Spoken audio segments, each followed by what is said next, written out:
Hi guys, in this lesson, there are several parts of lesson 7.5, but we're going to continue on talking more about vectors. So I want you to notice this, that we're going to break vectors into their components to solve problems. The components, that means like the horizontal, so like X, and then vertical components, Y. And so this is our first problem here. And I want you to think about, if you have we've had problems like this before. So we're trying to find the magnitude of the equilibrium of forces. Okay, so this is what I want you to think about. If we have this force going this direction, we also have an opposite force going in this direction. And so this is very similar to one of the problems that we did in the last one. We're just going to kind of look at it a little bit differently. There's also another way to do this problem. And so we might revisit this problem later on in the notes. So we'll see. So the first thing that we're going to do is we're going to find the resultant vector. And so I think we have everything we need. We've got 42, 82, and 54 for the other side. So go ahead and use the law of cosines and find that. Okay, so while this is 63.63, I don't know why I put degrees there, sorry. This is also 63.63 acting in the other direction. So we found the magnitude. So this is the magnitude of the equilibrium of forces. Then we need to also find the angle between the equilibrium and the 42 Newton force. So I'm looking at this angle right there. There's also this other angle working on this end. And so sometimes you're going to be asked to find both, sometimes just the one. And so just kind of be on the lookout because definitely both components are fair game there. So really, I can't do anything with this until I find this angle right there. So I'm just going to call that angle theta. And I think I can find it because I know my equilibrium is the 63.629. And so I'm just going to use law of sines to set it. Okay, so I set it up here and I'm just going to cross multiply and divide. I end up, once I find theta is going to be, so guys, in the original video, I made a mistake in finding theta. So everything was set up correctly. I guess I just put it in my calculator wrong. So theta equals 57.18 degrees. Again, that is that part right there. So we found that. So this isn't my final answer. I want to really find that. That is going to give me my angle between the equilibrium force, which we already found that, and 42. Notice how it makes a straight line. So I'm just going to take 180 minus 57.18, and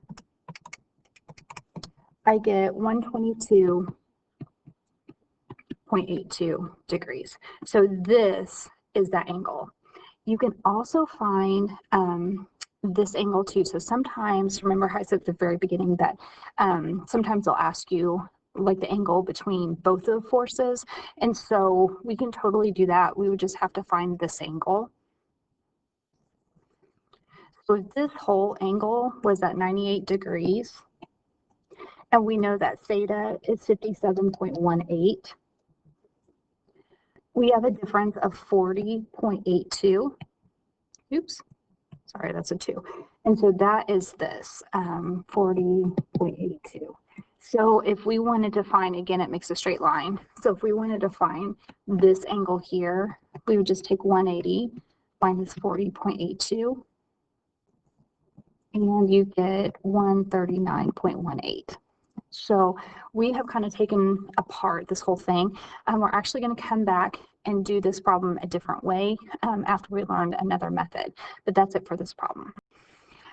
Okay, so think about this picture. So this car's on a hill. So think about all the like power the emergency brake needs to hold that car still. So we want that car to be still. So that takes some force to do that, to hold that in place. So we're going to figure out how much does that need. So it says find the force required to keep this 2,500-pound car parked on a hill that makes a 12-degree horizontal. So think about as this increases, the more force it's going to take to keep that car in place. So we have this 2,500 pounds pushing down here, and this is the force that we're looking for to keep it in place. So this is important. So we need to find this X here. So notice, I'm going to erase my marks. Notice the two similar triangles. So we have a triangle right here, and we have a similar triangle right here. So this is this. This is my right angle right here. And so we can do some different things with that. Oh, and this is the force going down, so 2,500. So I'm going to set this up as X over 2,500 equals the sine of 12. So opposite over hypotenuse. This is my hypotenuse. And so I find out that X equals 519.779 pounds. And that's it. So if you're having a hard time, sometimes it's hard to visualize. I'm going to take this triangle and kind of turn it around so that it looks like this. So you can see a little bit better. So that's kind of my thought process there. And so it takes almost 520 pounds to keep that car in place. Wow. Okay, so we're going to do another one. Again, these are pretty easy. So we're trying to find, we were given that. And so that this is a force to keep it in place. So we have this 18-pound, I'm sorry, a force of 18 pounds is required to hold a 74-pound crate on the ramp. So that is the weight of the ramp. So we're trying to find the angle. So what is the angle? So it doesn't matter which angle I'm looking for. I just need to find that angle. So we're trying to find that. This is 18 and 74. So the sine of theta equals opposite over hypotenuse. And so we're going to do sine inverse, and I end up with 14.078 degrees. So as this increases, so if it went to like 20, this force would increase too. So that kind of makes sense visually as far as like as this increases, this gets bigger. So that force is going to get bigger. And okay, so let's move on. Okay, so for this one, we're talking about the resultant force. And so we have these two forces. And remember what we did in the last video. So we're going to take this and kind of make it into a parallelogram. So this is going to be parallel to this, and then this is going to be parallel to this. So it looks like that. And so what we have is this vector here. That is going to be the resultant force. And so what it is, remember in that video, I took this and I put the initial side on the terminal side of F1. And so this is my final ending point. So we're adding those forces again. But this isn't as easy to do because we've got more things going on here. And so we're going to, so first of all, it's basically just F1 plus F2. So that's the basis of it. But what we're going to do is we are going to follow this formula. Okay, so basically what we're doing is we're taking the force and we're multiplying it times the horizontal, horizontal and vertical components of the angle. And so as long as we know the angle, we can do this. And so if we're adding the two forces together, this is that process that we're going to go through. So let's go ahead and apply it to a problem. So we have these two forces and the two angles of 45 and 120 degrees. So I'm going to go ahead and put this in standard form and show you what that looks like. Okay, so I just want to be clear, the magnitude of this is 70, the magnitude of this is 30. So there was a lot going on with the angle, so I don't want to put that 30 down there. Okay, so this angle right here for that vector, that's 45 degrees. And then this vector right here represents 120 degrees. So that's what we know so far. Okay, and the question is asking us to find the direction and magnitude of the resultant force. So we're going to go up here and we are going to do it this way.